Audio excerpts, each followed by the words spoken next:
والسلام على رسول الله وعلى آله وصحبه وسلم تسليما كثيرا أما بعد. السلام عليكم ورحمة الله وبركاته. Haray ko adi kong ng ardinay ko hanip ng ardinde kong woni andin tingole wonde deɗo golle meɗen fiyoɗe woni golle moƴƴe ka makko kanko joomi meɗen haray wi'uɗen honɗum koye neɗɗo on wakkilo hara koko wono wadde ɗon ko sabu joomi makko o woni e waɗirde ɓe maana jannayɓe ɓen e janngayɓe ɓen koyeɓe wakkilo tawa ko ɗum ɗon ɓonni waɗirde. Naam, eɗen anndi noon en yewtitoto kadi bani adama malore makko nen fop koye ɗum ɗon woni, hala kuye makko on fop koye ɗum ɗon woni kadi. Ko ɗon simi wi'i ñanden haray programme ji fi janngol tawhid no woodi gila février inchallahu rabbal alamina si tawi joomi meɗen no newni en fuɗɗoto ɗum ɗon en janngay fi muɗum ko waɗi noon no mi wolirnono ñanden tawhid on neɗɗon ko ma o jannga nden ɗon hunde so tawi woni hawri o janngali ɗum ɗon haray golleji ko taƴƴini ko moƴƴi kono wadde kon ka hoore leydi ɗo ɗum wonantamo moƴƴi ɗum ko boni wonantamo on say bi maana neɗɗo on janngol oɗo tawhid koya janngumo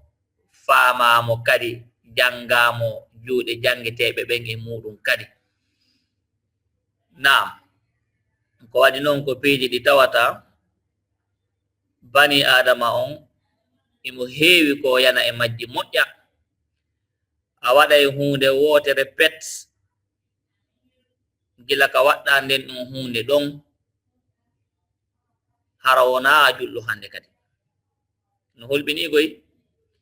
waɗa gollal ngal tawata buyi e meɗen no yanayi ɗin ɗum piiji hande no waɗirɗa gollal ngal a taway a yalti e nder hoggo islam ngol bi maana gila nden ñande na a julɗo hiɗa jokki tun noon hiɗa juula hiɗa janga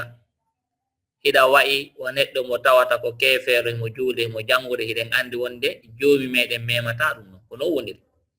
ko noon wa'i kañum kadi ko piiji ɗi tawata hiɗi jaali hakkunde meɗen moƴƴa e neɗɗo won neɗɗo kadi o yana e hoore majji si tawi o jangal fi majji donc tañƴinagol tun faamire ɗum ɗon ni wawata gasude ko ma neɗɗo on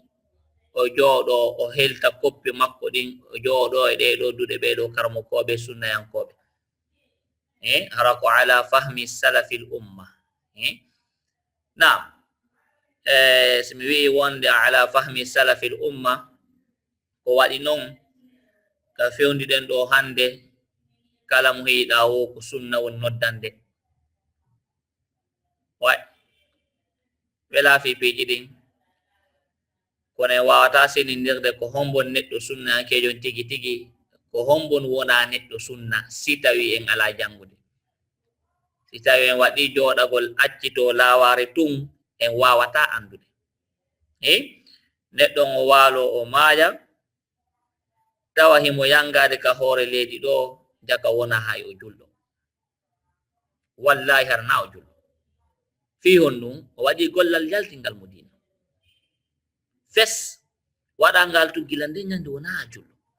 ida jokki tun noon gasa ida waɗa turo ɓantujo no wiyete na julgol jokkuɗa kono na julɗo gila nde ñande ko ɗum simi wi'i ñande mi andintini jamaji ɗin jange ko wiyete tawhid wakkilo ɗen jangen ko wiyete tawhid. Naam, se ngaroy fi muɗum en ande ko piiji honɗi yaltinta goɗɗo diina ko honɗi yaltintamo diina haro hay o anda o yalti bani adama wo bani adama no hani andude ɗin ɗon piiji ko honɗi joni feƴƴen on ɗon darsu inchallah bi idnillahi rabbil alamin gila février ɗo si tawi miɗo e jam mi wawaya fuɗɗade inchallah haray gonɗon sengo ko ɗum ɗon so tawi woni feƴƴi haray mi réactive ay micro ji meɗen ɗin ma mi autorise ay goto kala e meɗen no wawi réactive de micro makko on ko lande tum mi mari ɗen ɗon lande programme meɗen wonɗen jangirde noon langa arabu on miɗo faalamo waylude miɗo andi wonanaylam golle moƴƴa kono fiyon jangu ko mami waɗa ɗum ɗon bi maana no woodi komi ɓeyditata ka programme moɗon kadi fiyon ɗum fiyon waawu solidifiide fiyon waawu bi maana kelɗinde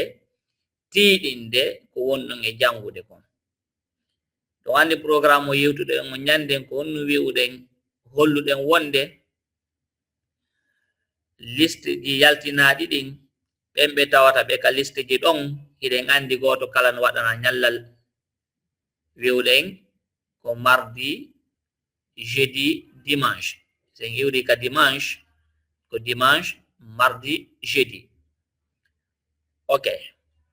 eɗen andi haray goto kala hino andi ñallal muɗum ngal kangal ko hongal nam joni ko honɗum wona e waɗede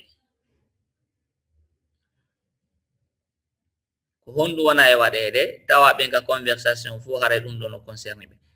ɓeɓe tawata ɓe hewtal ka conversation haray kamɓe concernaɓe ko ɓeɓe tawata ɓe ka sélection ji waɗanoɗi ɗeɗo balɗe ɗi liste ɗi ɗimi cippinanno en wi ko balɗe tati nam dimanche mardi jeudi ok joni sen ƴetti dimanche on ɓen ɓe tawata ɓe foppuma ɓe heɓe programme e dimanche on ko ɓen ɗo woni ko noddete ɓe jonnalan exercice ji maɓɓe ɗi bi maana ɓe jangana lan no yewtirɗen non on tigi yeeto en o sifano e ɓay ko arabe on ɗen e jangude o sifano en gila bimbi gila ka o fini ɗon haa kikiɗe ko honɗum e honɗum o waɗi hara ko ka haala arabe o waɗi o woli ɗum ɗon eɗen andi ko on programme ɗon jogitiɗen goto kala hino mari ñallal mum ngal joni noon ko honno wona waɗirede si tawi an neɗɗo on ko ñallal maɗa ko honɗum ɗo waɗa wadde nden ñande yo taw hiɗa ton excuse ala wi'uɗen excuse ala nganto bi maana ala si tawi wona ñallal maɗa nden ñande si a tawaka no gasa mi jaɓa e nganto mango kono si tawi iɗa duwa feƴƴude nganto o ala on say yes on tigi ko nun duwa addude si tawi ko tour makko nden ñande kanko haray mo ka zoom forcé wi'iren noon haray on tigi no ka zoom obligatoirement mo ka zoom o lande ko honɗum ñallal ngal feƴƴi ko honɗum e honɗum o waɗi nder ñallal ngal o addana en ka arab ɗum ɗon haray ko andintingol ɗum haray ko honɗum ɓeydita ɓen ɓe tawata wona tour maɓɓe nden ñande ɓe foppo maɓɓe ɓe winda ko honɗum feƴƴi ɓe addanan ka privé am ɓe foppo maɓɓe ɓen ɗon ɓe foppo maɓɓe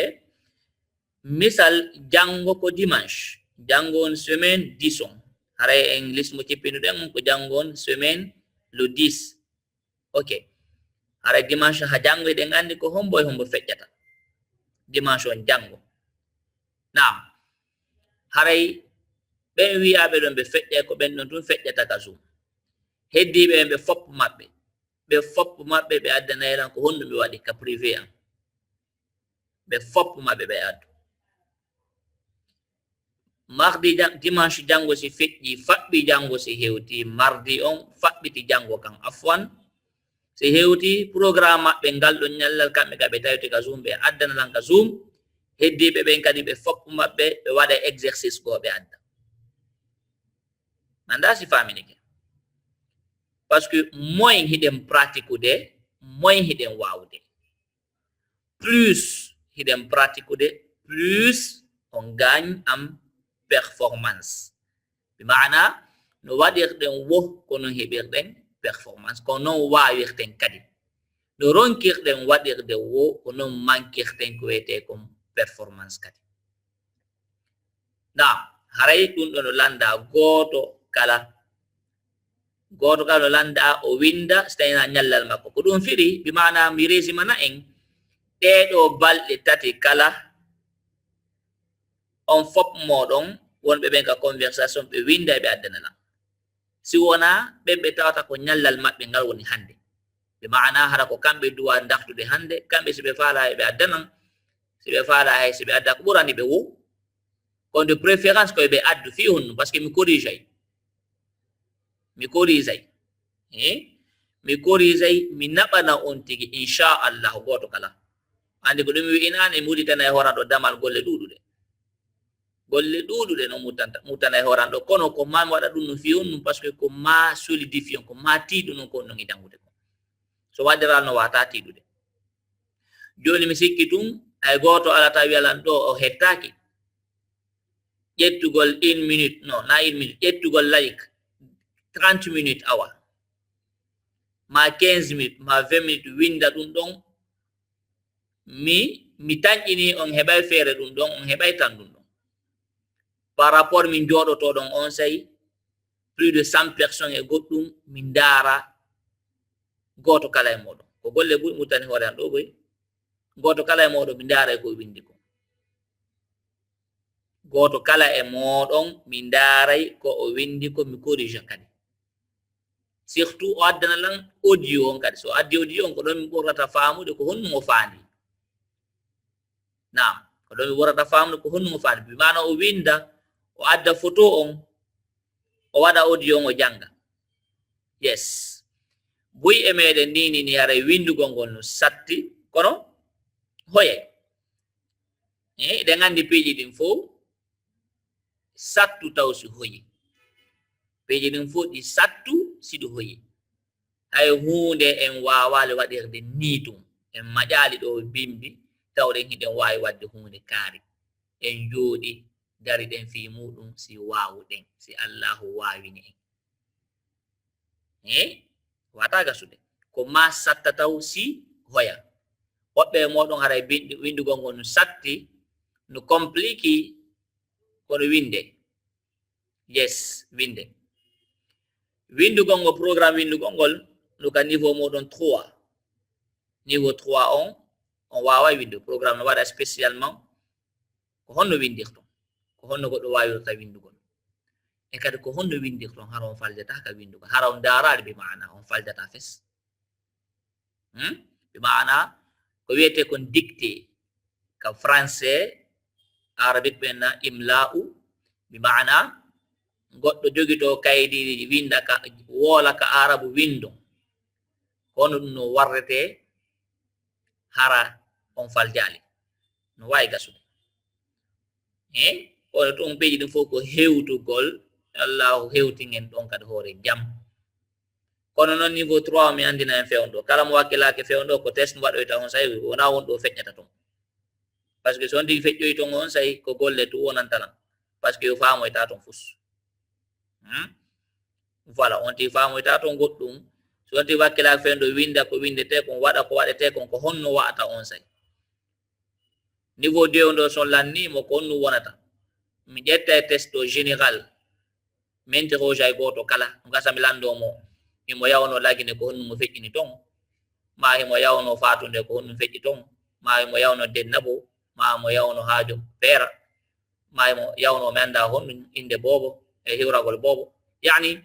mi jonne toon tigi sujet mo addantalan on yo wolanamo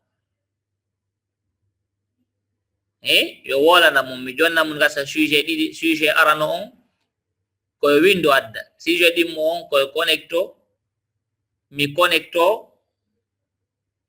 mi jonnamo sujet makko direct o jaabo bi maana wona accu mi windoya on say ɗum no hara feƴƴi ɗum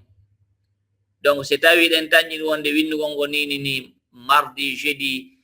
dimanche kala ko soñdia ko soñdia ɗo ɓurde ɓattade haray wakkilo ɗen soñdia ɗo en fewon ɗo fi ɗum ɗa welan en fi par ce que koko watteɗa hay goto wata feƴƴude niveau 3 on hay goto feƴƴatamo si o méritali mo niveau 3 wona sifa conversation ko watten kon hande no ɓuri ɗon few na gotum fes to wona conversation waɗete donc ko texte ɓe mana ko bindi juutuɗi bindi yewtayde fi goɗɗum ni tum wona wiigol de Ammar Ali no yewtude ma Khadija e Khawla no yewtude wona ɗum won ton wona ɗum woni to e kadi ton ko vocabulaire no ɗuuɗi moƴƴa bi maana piiji buy ɗi tawata par ce que ɗon daari niveau 2 moɗon ɗo ko honnum ɓurɗon janngude ko plus verbe jannguɗon normalement verbe ji ɗin ɗi fof maji nder ñallal ngal hino wawi wadde haɗo heɓa son ñafus niveau 3 on ko plus vocabulaire et plus communication on jangga vocabulaire wi vocabulaire on fof hakke bien sûr haka no won ɗo ma ono haka won ɗon jangɓe français english ɓe wata vocabulaire ɗin fof ko haala komi faandi on wawa vocabulaire ɗin fof ɓe mana on janga ɗi buyi awa ma on janga ha tawata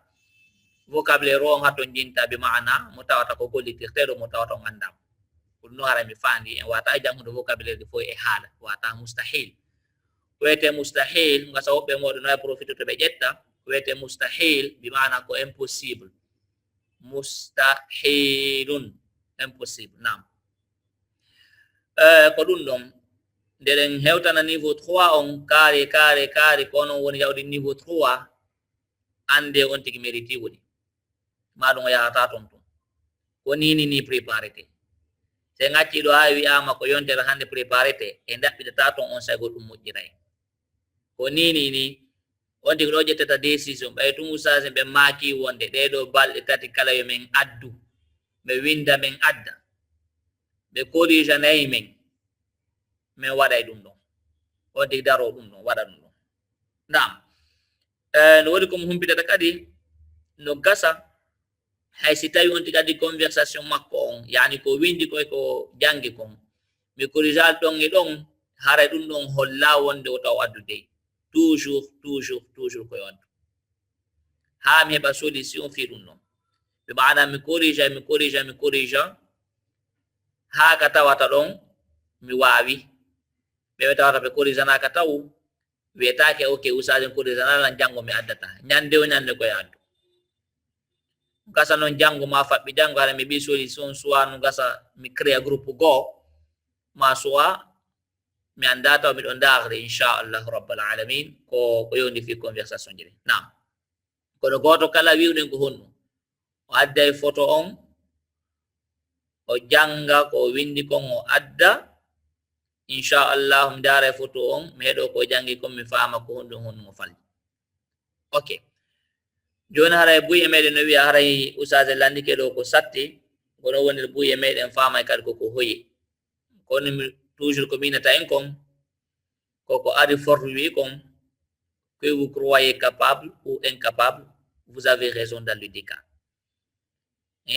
neɗɗon say il croit être capable yani mo tañƴini o waway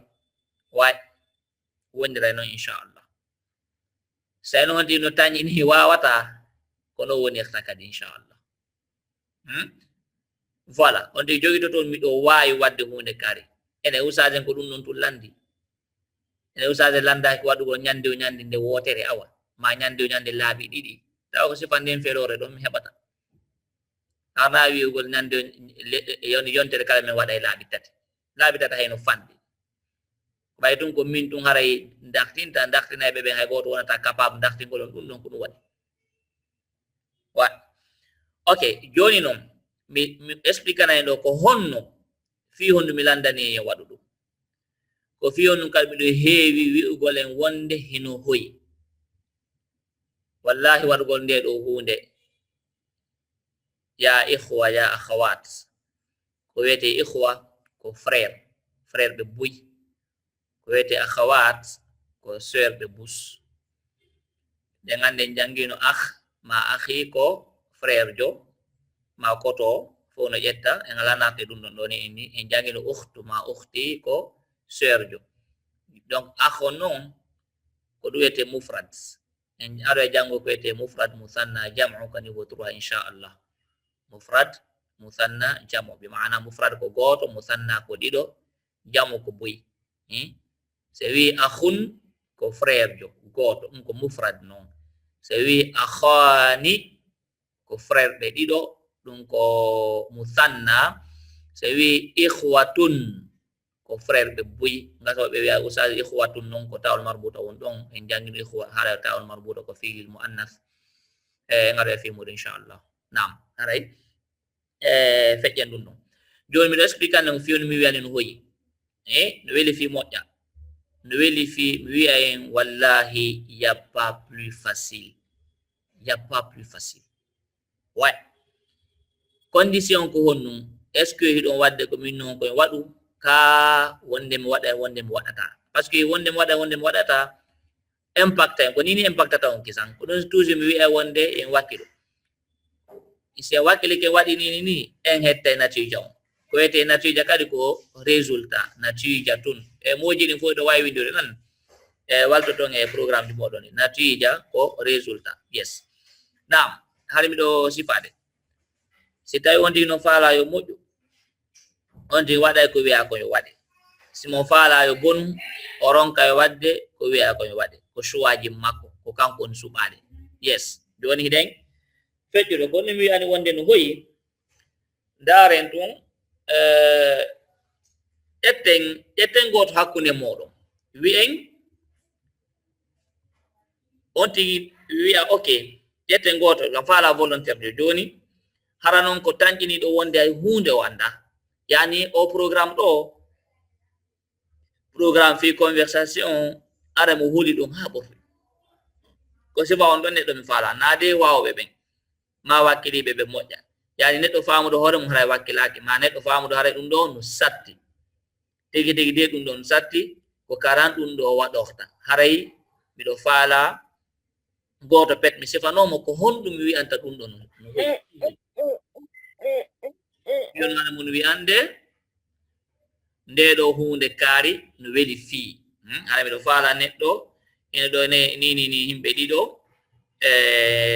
no windi Mariama Siraba no windi Aissatou Ramadan Sall joni mi ƴetta e ɓeɗo to ɗiɗo mi holla ɓe fii honɗum o programme ɗo yewtugol ngol no weli fii limada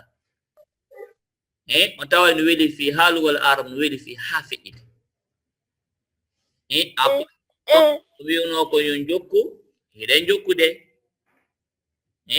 so eɗen jokkuno gila law gollitere hankidroy ɗon rewte e bindi mon ɗin si muraja hewti ɗon tawede waɗa muraja ka o fayda ko hoore ɓeddu arata waɗana hoore muɗum raja on kayi ɗon senaɗo ɗon kadi fof kono sadu pan fu wallahi kala ko waɗɗen hande en hetta e janngo e wata wadde goɗɗum heɓen espoir heɓugol ko wona konko waɗɗen ɗon allahu ko moƴƴo koko landiɗamo kon o jonnuma koko yanganiɗa kon hettuɗa kala ko yanganɗen ko ɗum hettete en wiyata ɗo wonde bi maana goɗɗo anni yewtako imo gollude gollal fiyo himɓe ɓe weltanuma harana fi joyi makko himɓe ɓen ɓe weltanuma inna joyi ma weltanuma kadi ko waɗirɗa ko fiyo himɓe ɓe welto e ba allah weltini yani himɓe ɓe weltike a hendike ko falɗa kon donc a wata heɓude espoir hande kadi yo yoɓe yo kanko kadi yo welto ko noon piiji ɗin wayi ko kala choix mo waɗɗa ko janngo kisan hettatamo ko kisan o impactatama ko kisan o impactata en kisan profita ɗo ara mbiyta message goto mi waɗi reprogramme ke seeɗa ko emploi du temps an ɗum ɗo fayda c'est plus hooreɓe ɓe wona yeyetede ɗo amirat ɓen hono amirat ɓe ɓen amiron haɗa ko ɓen ɗum fayda wona yewtede ɗo ɓay ko ɓuri ko fayda ko message maɓɓe ni kamɓe mi heɗoto heddi ɓen kala mbiɗo heɗo alhamdulillah kono ko ɓeeɗa fayda ɓay ko ɓuri ko haɗa ɓe wondi occupation ji ɓe wondi bon iɗon andi réseau ji ɗi fi honɗum buyi rewa e maɓɓe landoɓe question ji dongal so ko kamɓe haɗa ɗum ɗo concerne plus kono darsuji maɓɓe ɗi mbawi hiɓe ande ko min dartinta ɓe darsuji maɓɓe ɗin surtout kamɓe ko ɗum ɓe duwa wadde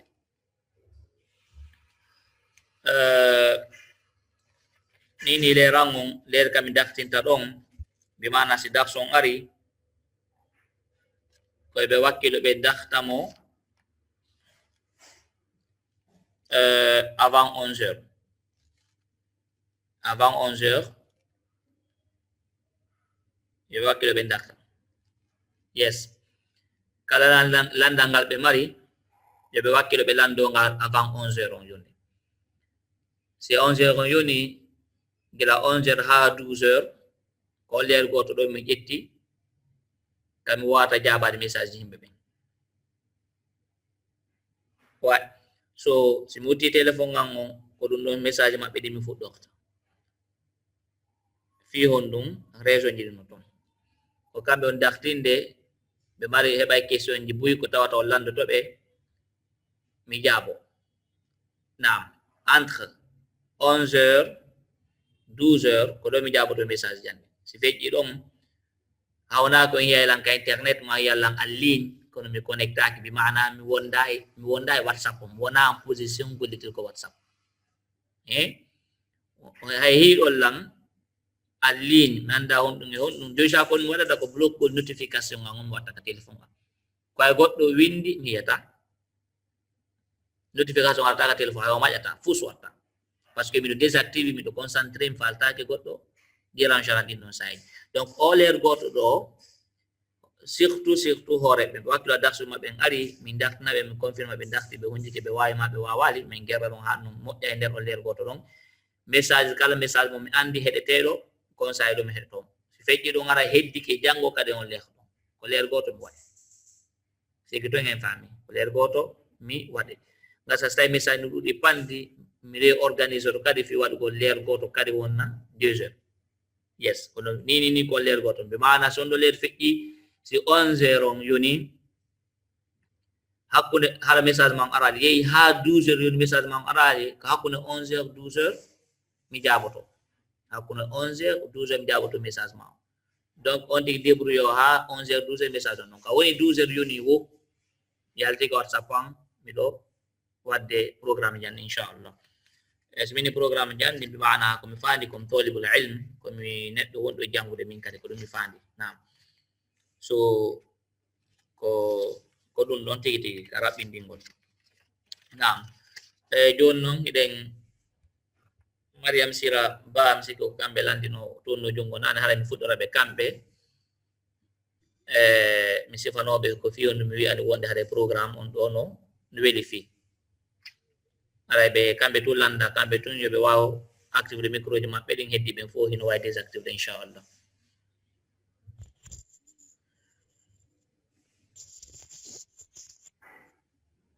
السلام عليكم ورحمة الله.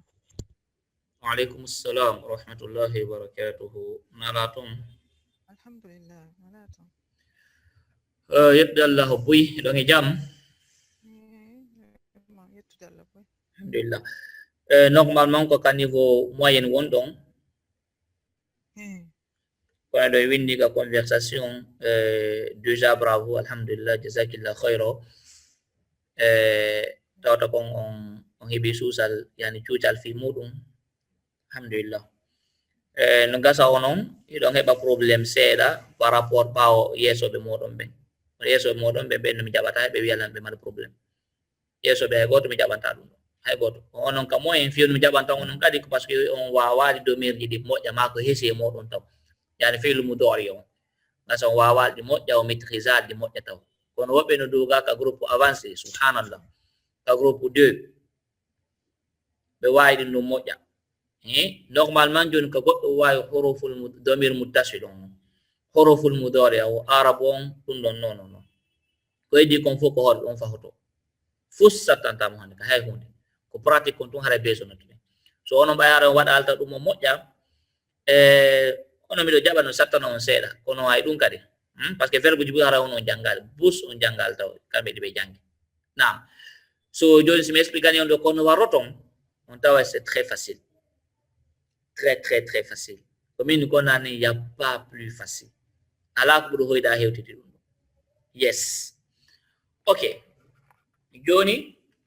wiyen hande attem taɗa kayɗiɗe ka hono wiyete kayyan ɗo ok so joni haala miɗo enregistré ɗo ni ɓayino gasa interaction ɗuuɗay